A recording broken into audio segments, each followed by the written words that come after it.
الہی ظہیر صاحب ہمارے ساتھ موجود ہیں. بہت شکریہ سر کہ آپ کی تشریف لے. بالکل. علامہ شام صاحب یہ جو بتائیے کہ اس وقت جس طرح سے علامہ صاحب نے بات کی ہے، علم و فضل میں اماں عائشہ کیا مقام رکھتی ہیں؟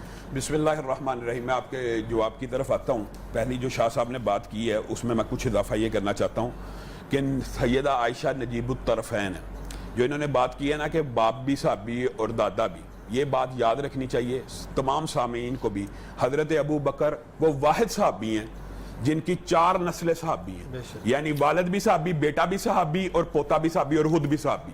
اور ثانی اثنین اذ ہما فی الغار اذ یقول لصاحبہ، نواسہ بھی صحابی، عبداللہ بن زبیر، یعنی 4 پشتے صحابی ہیں، یہ واحد صحابی ہیں. اور اللہ تعالیٰ ان کو صحابیت کا لقب، ایک تو یہ ہے جن کو ہم دیتے ہیں کہ جس نے رسول اللہ کو دیکھ لیا وہ صحابی ہے، ان کو اللہ کہہ رہا ہے ثانی اثنین اذ ہما فی الغار اذ یقول لصاحبہ، صحابی کا لقب ان کو ان کے والد کو اللہ رب العزت نے دیا. اور دوسری طرف ان کی جو والدہ ام رمان ہیں، ان کے بارے میں نبی کریم صلی اللہ علیہ وسلم کی حدیث پتہ کیا ہے کہ جس نے جنت کی کوئی حور دیکھنی ہو عائشہ کی ماں کو دیکھ لیں، جس کی ماں کی یہ فضیلت ہے. پھر انہوں نے جو وہ سبز ریشمی ٹکڑے کی تصویر کی بات بیان کی ہے نا، اس کے اندر حضرت عائشہ نے یہاں پہ تو یہ کہا تھا کہ جو آپ دیکھتے ہیں میں نہیں دیکھتی، تو لیکن داہیہ قلبی کو ایک مرتبہ رسول اللہ صلی اللہ علیہ وسلم کے ساتھ کھڑا ہوا حضرت عائشہ نے دیکھا، کہا آپ داہیہ قلبی سے باتیں کر رہے تھے، وہ اوپر تھے آپ نیچے تھے، آپ نے گھوڑے کے اوپر اس طرح بلا تکلف کھڑے تھے. کہا تجھے نہیں پتا وہ جبریل امین تھے، داہیہ قلبی کی شکل میں آئے تھے اور تجھے سلام کہہ رہے تھے. تو حضرت عائشہ نے پھر سلام کہا. اس کا مطلب ہے جبریل امین ایک مرتبہ سلام نہیں لے کے آئے. امی عائشہ نے خود اپنے چند فضائل بیان کیے خود کہ مجھے جو 9 فضیلتیں دیگر دنیا کی عورتوں پہ حاصل ہیں، فخر سے نہیں بتا رہی لیکن یہ قدرتی بات ہے حاصل ہے. ایک تو میں رسول اللہ صلی اللہ علیہ وسلم کی بیوی ہوں، دوسری بات یہ ہے کہ میں واحد بیوی ہوں کہ جس کے حجرے کے اندر رسول اللہ محو استراحت ہوتے، میرے پاس لیٹے ہوتے تو وحی نازل ہو جاتی، اور کسی ام المومنین کے پاس اس طرح وحی نہیں آئی. اور پھر حضرت عائشہ نے کہا میں وہ ہوں کہ جن کے ہاتھوں میں رسول اللہ صلی اللہ علیہ وسلم کا انتقال ہوا، اور میں وہ ہوں کہ جن کے حجرے میں رسول اللہ صلی اللہ علیہ وسلم دفن ہوئے، اور میں وہ ہوں کہ جن کا لعاب دہن آخری وقت میں انشاءاللہ اس کی تفصیل بیان کریں گے، آخری وقت میں رسول اللہ صلی اللہ علیہ وسلم کے لعاب کے ساتھ مل گیا. یہ امی عائشہ خود اپنی فضائل بیان کر رہے ہیں. اور آج دکھ اور افسوس کی بات ہے، میں علم و فضل کی طرف آتا ہوں. دکھ اور افسوس کی بات ہے کہ نبی کریم صلی اللہ علیہ وسلم نے فرمایا تھا من سبا صحابی، جو میرے صحابی کو برا بلا کے اس پہ اللہ کی، فرشتوں کی اور جمیع انسانیت کی لعنت ہوتی ہے. ایک عام فہم سی بات ہے، آج یہ بات بھی سمجھنے کی ضرورت ہے.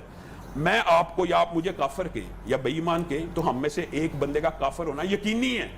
رسول اللہ صلی اللہ علیہ وسلم کی حدیث ہے کہ کوئی اپنے بھائی کو کافر کہے نا، وہ کافر نہیں ہے نا، تو واپس آ جاتا بندے کے اوپر وہ الزام پلٹ جاتا ہے. تو جو بدبخت صحابہ کے ایمان کے اوپر شبہ کرتے ہیں یا صحابہ کو کافر کہتے ہیں یا اس طرح کی ازواج مطہرات کے اوپر کیچڑ اچھالتے ہیں، آپ بتائیے ان کا ایمان؟ یہ اللہ کی سنت ہے کہ کوئی بندہ کسی صحابی کے بارے میں جو الزام دے، الا انہم هم الصفا، صحابہ کو کہا نا کہ یہ بیوقوف، اللہ نے کہا نہیں یہ نہیں تم بیوقوف ہو. انہوں نے صحابہ کا مذاق اڑایا، اللہ نے کہا اللہ یستہزئ بہم، اللہ تمہارا مذاق اڑائے گا. تو ایک ہمیں یہ احتیاط ضرور کرنی چاہیے معاشرے کے اندر کہ کسی صحابی کے بارے میں صحابہ کا آپس میں جو سٹیٹس ہے، آپس میں جو ان کا مقام ہے، وہ ہم پلہ کلاس میں فرق ہے لیکن کلاس سیم ہے.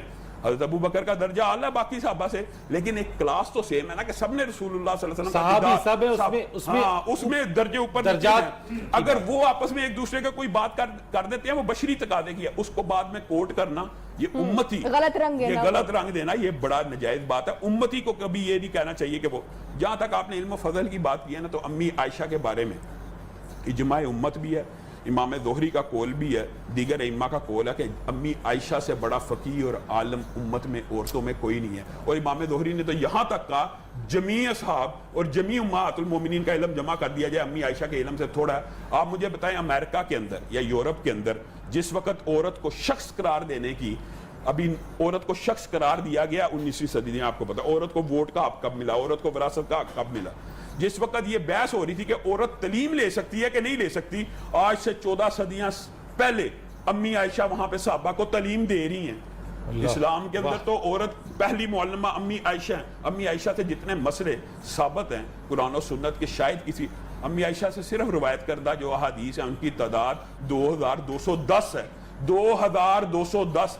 اور اگر آپ مقررات بخاری شریف کی نکال دیں، یعنی جو بار بار حدیثیں ریپیٹ ہوتی ہیں، تو آپ بتائیں بخاری شریف میں کتنی حدیثیں ہیں؟ یعنی اکیلی امی عائشہ کی روایات 2210 سے زیادہ ہیں. کتنا بڑا علم کا ایک سمندر ہے امی عائشہ. اور امی عائشہ کی ذات کے اندر نا ایک چیز بہت ہے جس کی طرف انہوں نے ہلکا تھا حوالہ بھی کیا کہ عروہ جو ان کے نواسے کا عروہ بھی ہیں, جو عبداللہ ابن زبیر بھی ہیں, وہ خود بیان کرتے ہیں. عروہ کہتے ہیں ایک دن میں نے دیکھا امی عائشہ کے ہاتھ میں 70,000 کا ایک رومال آیا, 70,000 اس میں درہم موجود ہے اور ایک رومال میں ہے. انہوں نے ایک ہی وقت میں 70,000 درہم انفاق کیا اور رومال جا کے کھڑی ہو گئی. پھر عبداللہ ابن زبیر نے 1,00,000 درہم بھیجا, تو 1,00,000 درہم ایک ہی لمحے میں خرچ کر کے, یعنی ایک ہی وقت میں ایک ہی نشست میں ختم کیا. تو عبداللہ ابن زبیر کے منہ سے یہ الفاظ نکل گئے کہ امی عائشہ کے ہاتھ کو ذرا روکنا پڑے گا.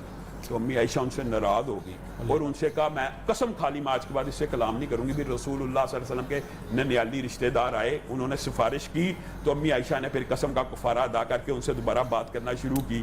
ایک مرتبہ حالت روزے میں ہے, امیر معاویہ نے 1,00,000 درہم بھیجا, حالت روزہ ہے, تو 1,00,000 درہم پھر انفاق کرنا شروع کر دیا. خادمہ کہتی ہے آپ نے افطاری کے لیے رکھ لینا تھا, تو امی عائشہ کہتی ہے تو انہیں بتا دینا تھا تو میں رکھ لیتی. اور ایک مرتبہ ایسا واقعہ ہوا کہ گھر کے اندر صرف روٹی کا ایک ٹکڑا موجود ہے. مانگنے والی آئی, آج بھی روزے سے ہے, مانگنے والی آئی, خادمہ کو کہتی ہے اس کو دے دو. کہا روٹی کا صرف یہی ٹکڑا آپ کی افطاری کے لیے, پھر نہ کہنا پہلے آپ مجھے کہتی رہتی ہیں بتا دینا تھا. کہا میں کہتی ہوں دے دو, جب افطاری آئے گی دیکھی جائے گی. پھر کیا ہوا کہ افطاری کے وقت کسی نے گوشت بھیج دیا, تو امی عائشہ نے کہا یہ دیکھو روٹی کے بدلے میں دنیا میں بھی گوشت مل رہا ہے. تو امی عائشہ کا جو طرز انفاق فی سبیل اللہ یہ کہاں سے اخذ کیا, یہ رسول اللہ صلی اللہ علیہ وسلم سے. اور جو پیار اور محبت رسول اللہ صلی اللہ علیہ وسلم کا شاہ صاحب نے بیان کیا نا کہ دوڑ لگانا, امی عائشہ کے ساتھ رسول اللہ صلی اللہ علیہ وسلم کی اتنی زیادہ قربت تھی کہ آپس میں مذاق کیا کرتے تھے. کئی مرتبہ, ایک مرتبہ حضرت عائشہ کے سر میں درد تھا, تو رسول اللہ صلی اللہ علیہ وسلم بھی آخری بیماری کے ایام میں تھے. تو رسول اللہ نے کہا تو پریشان کیوں ہوتی ہے عائشہ, اگر تو فوت ہوگی میں تجھے اپنے ہاتھ سے دفناؤں گا, کفناؤں گا, غسل دوں گا. یہاں سے یہ بات بھی ثابت ہوتی ہے کہ میاں بیوی کا جو تعلق ہے نا وہ مرنے سے ختم نہیں ہوتا. یہ بات بھی غلط العام ہے معاشرے میں کہ میاں بیوی کا تعلق ختم ہو گیا. حضرت فاطمہ کو کس نے غسل دیا, حضرت علی نے. اور رسول اللہ صلی اللہ علیہ وسلم یہاں پہ یہ کہہ رہے ہیں اگر تو فوت ہوئی میں تجھے اپنے ہاتھ سے غسل دوں گا, کفناؤں گا, دفناؤں گا, جنازہ پڑھوں گا. تو امی عائشہ آگے مسکرانا شروع ہوگی, کہا آپ تو مجھے لگتا ہے کہ میری وفات پہ خوش ہوں گے اور اسی حجرے میں ایک اور بیوی کو لے آئیں گے. یعنی ایک انداز. تو رسول اللہ صلی اللہ علیہ وسلم نے ان کی بات پہ بے اختیار تبسم فرمایا. ایک مرتبہ حضرت عائشہ عمر میں تو کم تھی نا, 9 برس کی عمر میں رخصتی ہو گئی, اور جب وہ آئی نا ان کے پاس ظاہر ہے بچپن کے کچھ کھلونے موجود تھے, ایک گھوڑا بھی تھا. تو حضرت رسول اللہ صلی اللہ علیہ وسلم ان کی حاضر جوابی کے نا بڑے لوگوں میں ذکر کیا کرتے تھے عائشہ کی ذہانت کا.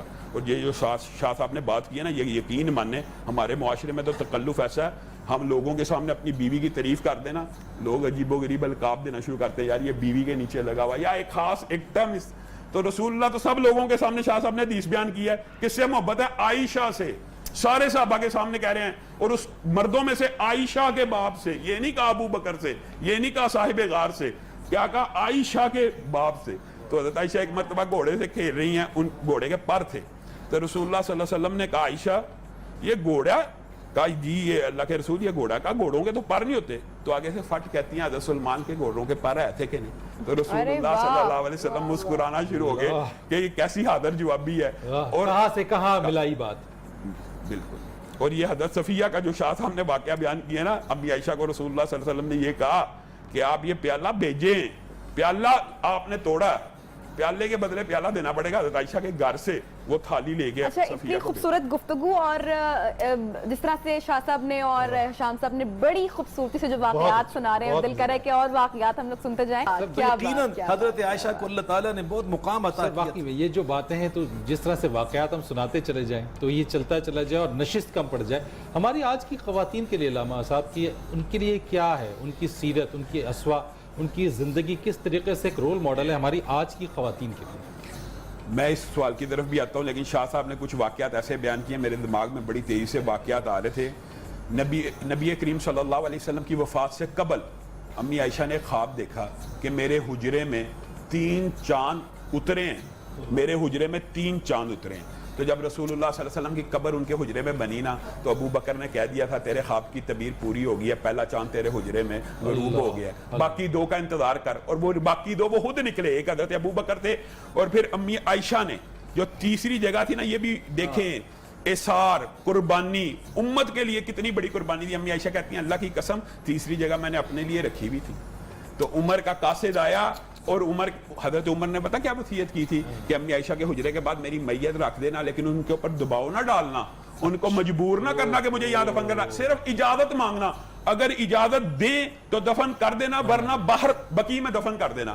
تو امی عائشہ کہتی ہیں کہ اللہ کی قسم عمر کی احسانات جو اسلام کے اوپر تھے اور عمر کی جو حیا, عمر کی وجہ سے جو پردے کی آیات اور عمر کی غیرت کی وجہ سے اسلام کے اوپر جتنی نعمتیں نازل ہوئی, میں نے کہا عمر آپ کے لیے میں اپنی جگہ قربان کرتی ہوں اور آپ کو اس روضے میں دفن کرنے کی اجازت دیتی ہوں. اور امی عائشہ اگر حیا کی بات کریں عورتوں کے لیے جو ہمارا ابھی آپ نے سوال کی ہے, مجھے ایک بات بتائیں, عورتوں کے لیے تو ویسے نمونہ حضرت مریم بھی ہیں, حضرت عیسیٰ کی والدہ. رسول اللہ صلی اللہ علیہ وسلم کی یہ بھی حدیث ہے کہ یہ عورتیں مریم, آسیہ, خدیجہ ساری امت کے لیے نمونہ ہیں, اور عائشہ کی فضیلت ان عورتوں پہ ایسے ہے جیسے کھانوں میں سرید کی ہے. یعنی جس طرح رسول اللہ کو سرید سب سے زیادہ پسند تھا, مجھے عائشہ یعنی ایک بتا رہے ہیں. اور حیا ہونی کیسی چاہیے, آپ حضرت مریم کا واقعہ اگر غور کریں نا تو آپ شاید آپ نے اس اینگل سے نہ دیکھا ہو, پڑھا ہوگا کہ حضرت مریم کو اللہ کس کی بشارت دے رہا ہے, پیغمبر کی, رسول کی, بن باپ کے بچے. کتنا بڑا بوجھ ہے قیامت تک کے لیے. ادھر خوشخبری آ رہی ہے اور اللہ بھی خوشخبری کر کے بیان کر رہا ہے, اور آگے مریم کا قول کیا ہے, یا لیتنی متو قبل ھذا وکنت نسیا منسیا, اے کاش میں اس واقعے سے پہلے مر چکی ہوتی. ایک پیغمبر کی بشارت آپ کیوں مر چکی ہوتی, کیوں؟ وہ کہتی ہیں اس لیے کہ میں جب بچہ لے کے جاؤں گی لوگ میرے پہ انگلیاں اٹھائیں گے.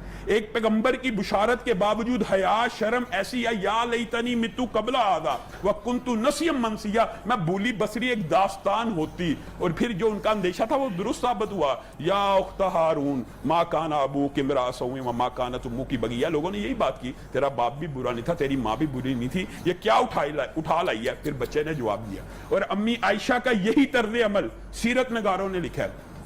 امی عائشہ کے ساتھ زندگی کے اندر جو 2 ہار کے چوری کے واقعات ہوئے ہیں, اللہ نے تو دونوں کو باعث برکت امت کے لیے بنایا. پہلا ہار چوری ہوا حضرت اسما کا تھا, آپ غزوہ بنی مستلق میں ہار چوری ہوا, 14 سال کی عمر ہے, آپ اپنے ہودج سے اتری ہیں, پالان سے اتر کے ہار ڈھونڈنے کے لیے گئی ہیں. وہ جب قافلہ چلا, پلان اٹھانے والے اتنی ہلکی تھی, اندازہ نہیں ہوا امی عائشہ بیٹھی ہیں کہ نہیں, پیچھے رہ گئی.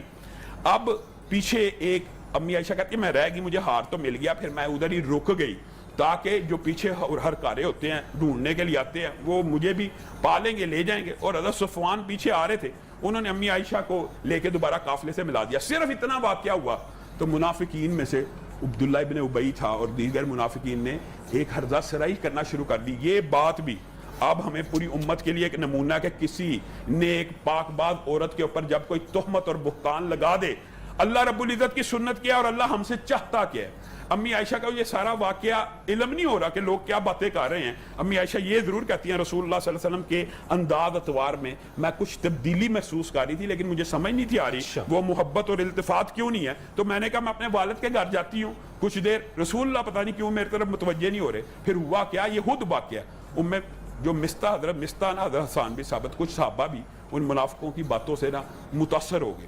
تو وہ ان کے بارے میں انہوں نے کہا یہ یا پیچھے رہ گئی تھی صفوان کے ساتھ, آئی اس طرح کی باتیں اڑانا شروع ہو گئے. تو امی عائشہ جب اپنے گھر میں پہنچی نا تو رسول اللہ صلی اللہ علیہ وسلم کے بارے میں باپ سے پوچھا کہ کیا معاملہ, انہوں نے بھی نہیں بتایا. ایک دن باہر نکلی ام مستہ کے ساتھ تو ام مستہ کہتی ہیں بیڑا غرق ہو مستہ کا. امی عائشہ کہتی ہیں مستہ کا بیڑا غرق ہو, وہ تو بدر کا صحابی ہے, آپ کو پتا نہیں بدر والوں کے لیے اللہ کے رسول نے کیا سارے جو بردی کرتے رہے گناہ معاف کیا, تجھے نہیں پتا وہ تیرے بارے میں اس طرح کی بات. امی عائشہ کہتی ہیں وہ پہلا دن تھا مجھے پتا لگا, میرے پہ اتنا بڑا الزام لگ گیا, مجھے تو یہ بھی نہیں تھا پتا. اور جب چوری کا الزام لگا تھا نہیں, ان کے اوپر یہ تہمت منافقوں نے لگا دی کہ حضرت صفوان غیر محرم تھے, ان کے ساتھ آئی ہیں, یہ تہمت ان کے اوپر لگ گئی کہ وہ ان کے ساتھ کیوں آئی ہیں کہ اس طرح کا معاملہ. تو رسول اللہ صلی اللہ علیہ وسلم نے بھی یہ دیکھے جب وحی نہ آئے, رسول اللہ صلی اللہ علیہ وسلم بھی خاموش ہیں. اور آج امی عائشہ کہتی ہے میرے بخار کی شدت سے میں بے ہوش ہو کے گر پڑی, حالانکہ الزام جھوٹا تھا. جیسے مریم کا اسوہ یہی بے ہوش ہو کے گر رہی ہیں, اور رسول اللہ صلی اللہ علیہ وسلم آئے ہیں گھر میں اور آپ کہتے ہیں عائشہ اگر آپ سے کوئی غلطی ہو گئی ہے آپ اللہ سے معافی مانگ لیں. تو حضرت عائشہ کہتی ہے میری آنسو خشک ہو گئے کہ میں رسول اللہ صلی اللہ علیہ وسلم سے یہ جملہ نہیں تھی توقع کرتی کہ آپ میرے بارے میں کہیں گے. تو میں نے اپنے باپ کو کہا جواب دیجئے میری طرف سے, میں آپ کے گھر میں پلی ہوں, آپ کو میری شخصیت کا میری طہارت کا اندازہ ہے. اور ماں کو کہا تو کہا ماں اور باپ کیا جواب دیتے. اللہ رب العزت نے آسمان سے قرآن کی آیتوں کو نازل کرنا شروع کر دیا, پے در پہ 10 آیات اور بعض مفسرین کے نزدیک 16 آیات نازل ہوئی. کیا اللہ تعالیٰ کیا چاہتا ہے, یہ اب کیا چاہتا ہے کہ تم نے یہ واقعہ سنا, اللہ کہہ رہا قرآن میں, کیوں نہیں کہا ہاذا افک مبین, یہ بہت بڑا جھوٹ ہے, ہاذا بہتان عظیم, کیوں نہیں کہا؟ اللہ مومنوں کو, صحابہ کو کہہ رہا ہے کہ جب تمہارے کان میں یہ بات پڑ گئی امی عائشہ کے بارے میں, تم نے کیوں نہیں کہا یہ بہت بڑا الزام ہے, یہ بہت بڑا دھوکہ ہے. پھر اللہ رب العزت نے کلیہ نازل کر دیا جو رہتی امت تک کے لیے ہمیں آج سمجھنے کی ضرورت ہے کہ نبی کی جو بیویاں ہوتی ہیں نا وہ ایسی نہیں ہوتی. نبی کی بیوی کے بارے میں ایک کلیہ, الخبیثات للخبیثین والخبیثون للخبیثات والطیبات للطیبین والطیبون للطیبات. اللہ نے کہہ دیا کہ نبی کی بیوی مشرکہ ہو سکتی ہے لیکن زانیہ نہیں ہو سکتی. یعنی نبی کے اللہ تعالیٰ اپنے پیغمبر کو یہ نہیں تکلیف دے سکتا کہ اس کی بیوی کسی کے ساتھ بیڈ شیئر کرنے والی ہو. تو یہ اللہ نے حضرت عائشہ کی طہارت کے لیے, حضرت عائشہ اس بات کے اوپر بھی فخر کیا کرتی تھی, اور حضرت ابو بکر کا کتنا خوبصورت اس وقت قول ہے. یہ آیتیں اتری, رسول اللہ صلی اللہ علیہ وسلم کا چہرہ خوشی سے ٹمٹمانا شروع ہو گیا. رسول اللہ نے کہا, اللہ نے دیکھے اس یوسف کے لیے تو ایک بچے نے کہا تھا نا کہ اگر قمیض پھٹی ہو بیک سے یا فرنٹ سے, ایک دلیل پیش کی. یہاں پہ اللہ ڈائریکٹ آیتیں نازل کر رہا ہے کہ یہ طاہر ہے, یہ مطہر ہے, اس کے اوپر الزام لگا, تم نے کیوں نہیں کہا کہ یہ جھوٹ ہے؟ تو حضرت ابو بکر امی عائشہ کو کیا کہتے ہیں, اٹھ رسول اللہ صلی اللہ علیہ وسلم کا شکریہ ادا کر کہ تیرے بارے میں آیتیں اتر گئی ہیں. تو امی عائشہ کہتی ہیں, میں رسول اللہ کا کیوں شکریہ ادا کروں, میں اس رب کا شکریہ ادا کروں گی جس نے آسمان سے میرے لیے آیتوں کو نازل کیا. اور اس کے بعد رسول اللہ صلی اللہ علیہ وسلم, امی عائشہ کی قدر و منزلت اور بڑھ گئی. جو شاہ صاحب نے واقعہ بیان کیا نا, بڑا مختصر واقعہ بیان کیا ہے, اس کی بہت ایک طویل داستان ہے جو شاہ صاحب نے بات بیان کی ہے نا. یہ قرآن کی آیت اتری. ہوا یہ کہ آپ کو پتہ ہے امی عائشہ کے علاوہ رسول اللہ کی جتنی بیویاں ہی شہزادیاں تھیں, سرداروں کی بیٹیاں تھیں, بڑے بڑے کنبے قبیلے کی, جب انہوں نے یہ درخواست کی نا رسول اللہ سے کہ ہمیں مال, اب اتنا پیسہ آ گیا ہے. اچھا, رسول اللہ صلی اللہ علیہ وسلم کا یہ جو عمل تھا نا یہ عجیب تھا. رسول اللہ صلی اللہ علیہ وسلم نے پورا گلے کا ڈھیر لگا ہوا ہے, امہات المومنین انتظار میں ہے کہ آج مدینہ کے ہر گھر میں چولہا جلے گا اور آج بھی ہمارے گھر میں چولہا نہیں جلے گا, تو یہ کیسے ہو سکتا؟ تو رسول اللہ صلی اللہ علیہ وسلم نے مال بانٹی گئے. صاحب ایک بریک لے لیں, بریک کی طرف تفصیلی طور وہیں سے جہاں پر ہم لوگ بریک پہ گئے تھے. نبی کریم صلی اللہ علیہ وسلم کے پاس گلے کے ڈھیر لگے ہوئے تھے اور نبی کریم صلی اللہ علیہ وسلم دیتے جا رہے تھے. امہات المومنین کا ذہن یہ تھا کہ آج تو مدینہ کے ہر گھر میں چولہا جلنا ہے, آج شاید ہمارے گھر میں بھی چولہا جل جائے. تو نبی کریم دیتے گئے, آخر میں ایک ہار بچا اور نبی کریم کا خیال تھا یہ میں گھر میں لے جاؤں گا اور کھانے کا بندوبست ہوگا. لیکن اسی وقت ایک آدمی آیا, اس نے ہار کا تقاضا کیا, نبی کریم نے چادر کو جاڑا, ہار بھی اس کو دے کے گھر میں داخل ہوئے. تو امہات المومنین نے کہا کہ آج تو مدینہ کے ہر گھر میں چولہا جل رہا ہے, آج بھی ہمارے گھر میں فاقہ ہوگا. تو رسول اللہ صلی اللہ علیہ وسلم نے کہا تمہارے بیٹے آئے تھے, بھوکے تھے, میری غیرت نے اس بات کو گوارا نہیں کیا کہ میں محمد صلی اللہ علیہ وسلم کے گھر میں کھانا پکے اور وہ بھوکے سو جائیں. تو یہ شاہ صاحب نے واقعہ بیان کیا تھا نا, رسول اللہ صلی اللہ علیہ وسلم نے اس کے بعد پھر ان کو کہا اگر تمہیں دنیا کا مال و متاع چاہیے تو تم لے لو. اور رسول اللہ صلی اللہ علیہ وسلم کا جو قول, جو مکالمہ امی عائشہ سے نا, امی عائشہ نے ایک مطالبہ کیا تھا کہ اے اللہ کے رسول, میں کیوں باپ سے مشورہ کروں, میں کیوں ماں سے مشورہ کروں, مجھے آپ چاہیے, دنیا نہیں چاہیے. اور ساتھ ایک مطالبہ کیا کہ باقی امہات المومنین کو میری یہ رائے نہ پہنچے. لیکن دیکھیں اللہ کا کرنا ایسا ہوا, تمام کی تمام امہات المومنین نے وہی رائے اختیار کی. اور امی عائشہ کا جو دوسرا ہار کے گم ہونے کا واقعہ نا, وہ بھی امت کے لیے اتنا باعث رحمت ثابت ہوا. ہار گم ہو گیا, سفر میں تھے, فجر کا ٹائم قریب ہے, صحابہ ڈھونڈ رہے ہیں. اب دیکھیں وہی نہ آئی تو ہار نہ ملا, وہی رسول جو کل کو بتا رہے ہیں یہاں عتبہ شیبہ ولید نے گرنا, اب نہیں وہی آ رہی تو نہیں پتا چل رہا, تو لوگ ڈھونڈ رہے ہیں, ہار ڈھونڈ رہا. تو ابو بکر کو غصہ آ گیا, کہا فجر کی نماز ہونے والی ہے, پانی ہمارے پاس ہے نہیں, تو احتیاط نہیں کرتی. ان کو ہلکی سی ٹھوکر لگائی حضرت عائشہ کو. تو حضرت عائشہ باپ تھا, کیا کہہ سکتی تھی, لیکن ہوا کیا, ساتھ ہی آسمان سے آیتیں نازل ہونا شروع ہوگی, فَتَيَمَّمُوا صَعِيدًا طَيِّبًا, کہ جب پانی نہ ملے تو تمہارے لیے ساری مٹی پاک کر دی گئی ہے. وہی صحابہ جو تھوڑی دیر پہلے حضرت عائشہ کے بارے میں کچھ کہتے, ابو بکر بھی حضرت عائشہ کو دعائیں دینا شروع ہو گئے کہ آپ کے اس ہار کے گمنے کی وجہ سے امت کے اوپر ایسی آسانی ہوئی کہ قیامت تک اب وضو کا پانی میسر نہ ہو, ہم تیمم کر سکتے. مٹی سے تو ہوا اللہ کا کرنا ایسے ہوا کہ اونٹ اٹھایا حضرت عائشہ کا ہی, تو اسی کے نیچے ہار پڑا تھا. تو یہ اللہ نے باقاعدہ صرف امت کے لیے آسانی پیدا کرنی تھی. پھر لوگوں نے یہ الفاظ کہ یہ ابو بکر کے خاندان کی اسلام کے اوپر پہلی نعمت نہیں ہے. اور امی عائشہ بیان کرتی ہیں رسول اللہ صلی اللہ علیہ وسلم جب بیماری کے عالم میں تھے نا, وہ کہتے تھے ان للموت لسکرات, کہ موت کی سختی ہیں. اگر رسول اللہ صلی اللہ علیہ وسلم موت کے عالم میں یہ کہہ رہے ہیں, اور یہ جو شاہ صاحب نے بات کی ہے نا, شاید ہم نے اس کو سامعین نے صحیح اخذ نہیں کیا, کہ شاہ صاحب یہ کہنا چاہتے تھے کہ اہل بیت کی فضیلت, یعنی حضرت خدیجہ کی فضیلت، حضرت فاطمہ کی فضیلت کی 90% روایات امی عائشہ نے بیان کی ہیں. کون سا اختلاف؟ یعنی اگر امی عائشہ خود حضرت خدیجہ، حضرت فاطمہ، حسن و حسین کی سعادت اور منزلت کی روایات بیان کر رہی ہیں تو کوئی آپس میں اختلاف تھا نہیں، یہ بعد میں بنایا گیا. اب امی عائشہ کہتی ہیں رسول اللہ صلی اللہ علیہ وسلم میرے پاس تھے، جو رسول اللہ صلی اللہ علیہ وسلم کا آخری لمحات ہیں اس کا تذکرہ کہاں سے ملتا ہے؟ امی عائشہ سے ملتا ہے. صحیح کہ جبریل امین بھی آئے، مالک الموت بھی آئے. باقی پیغمبروں کے پاس تو مالک الموت آتے تھے، لیکن رسول اللہ صلی اللہ علیہ وسلم کے آخری وقت میں جبریل امین آپ کے مشاورت میں تھے اور مالک الموت باہر کھڑے تھے. تو آپ نے جبریل سے مشاورت کی کہ جبریل مالک الموت آج روح کو قبض کرنا چاہتا ہے، آپ کا کیا مشورہ ہے؟ تو جبریل امین نے کہا آئے اللہ کے رسول اب اللہ آپ سے ملاقات کا شوق رکھتا ہے. تو رسول اللہ صلی اللہ علیہ وسلم نے کہا پھر رفیق الاعلیٰ، اور بعض روایات میں بل ہوا رفیق الاعلیٰ، میں بھی اپنے رب سے ملاقات کا شوق رکھتا ہوں. حضرت عائشہ کہتی ہیں یہ آخری الفاظ تھے جو رسول اللہ صلی اللہ علیہ وسلم نے اللہ کے پاس جانے کے وقت کہے، اور اس سے قبل میرا لعاب ان کے لعاب کے ساتھ ایسا مکس ہوا کہ مجھے اشارہ کیا رسول اللہ نے کہ اپنے بھائی سے وہ جو مسواک کر رہا ہے نا یہ چبا کے نرم کر کے، اشاروں سے بات نہیں کی، میرے منہ میں میرے دانتوں میں پھیر. تو میں نے اپنے لعاب کے ساتھ اس کو نرم کیا اور رسول اللہ صلی اللہ علیہ وسلم کے لعاب پہ کہا. اور یہ وہ اس کے بعد کہا جب یہ الفاظ کہ آپ کا سر میرے سینہ مبارک کے اوپر تھا. یہ وہ لمحات ہیں، آپ بتائیے انسانی تاریخ کا، صدمے کا اس سے بڑا کوئی دن نہیں ہو سکتا جب امی عائشہ نے پھر باہر آ کے کہا کہ رسول اللہ صلی اللہ علیہ وسلم دنیا سے چلے گئے ہیں. اس سارے واقعے کی گواہی بھی امی عائشہ دے رہی ہیں. تو امی عائشہ کی جو قدر و منزلت ہے وہ تمام امت کو سمجھنی چاہیے. رسول اللہ صلی اللہ علیہ وسلم امی عائشہ کی دل لگی کے لیے، یہ آج یہ جو شاہ صاحب نے حدیث بیان کی ہے نا خیرکم خیرکم لاہلی، تم میں سے سب سے بہتر وہ ہے جو اپنی بیوی بچوں کے ساتھ بہتر ہے.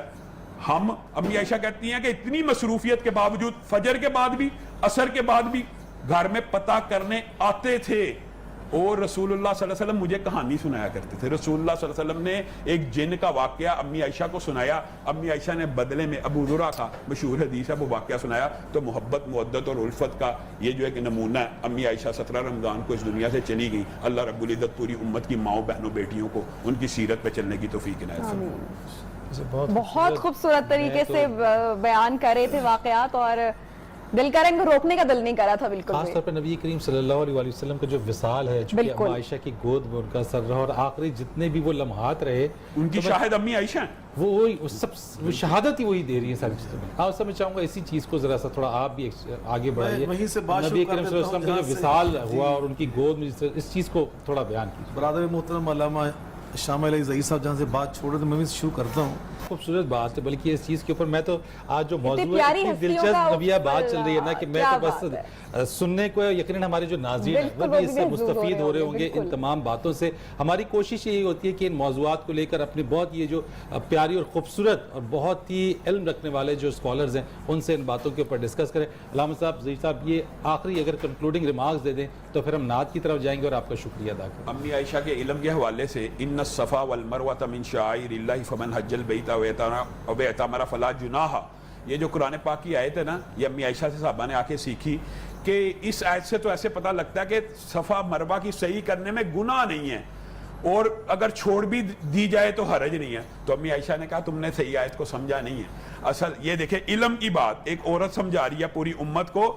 یہ لات منات کے یہاں پہ بت ہوتے تھے تو صحابہ نے کہا شاید اس کی صفا مروہ کی صحیح کرنا اب معیوب بات ہو تو اللہ تعالیٰ نے آیت اس طرح نازل کی، لیکن اس میں سے حکم فرضیت کا نکل رہا ہے. یعنی عمرہ صحیح طواف صفا مروہ کی صحیح کے بغیر مکمل نہیں ہو سکتا. اس طرح امی عائشہ نے بہت سے مسائل امت کو سمجھائے ہیں. اللہ تعالیٰ انہیں غریق رحمت کرے اور امت کو ان کے نقش قدم پہ چلنے کی توفیق. آمین. ہمیں بریک میں شبانہ نے بھی جوائن کیا تھا تو شام صاحب کا بہت شکریہ ادا کرتے ہیں. سر بہت شکریہ آپ کا، لیکن ہمارے ساتھ ٹرانسمیشن میں رہیں گے. شام صاحب کل دوبارہ ہمیں جوائن بالکل کل ہمیں جوائن کریں گے. ویلکم.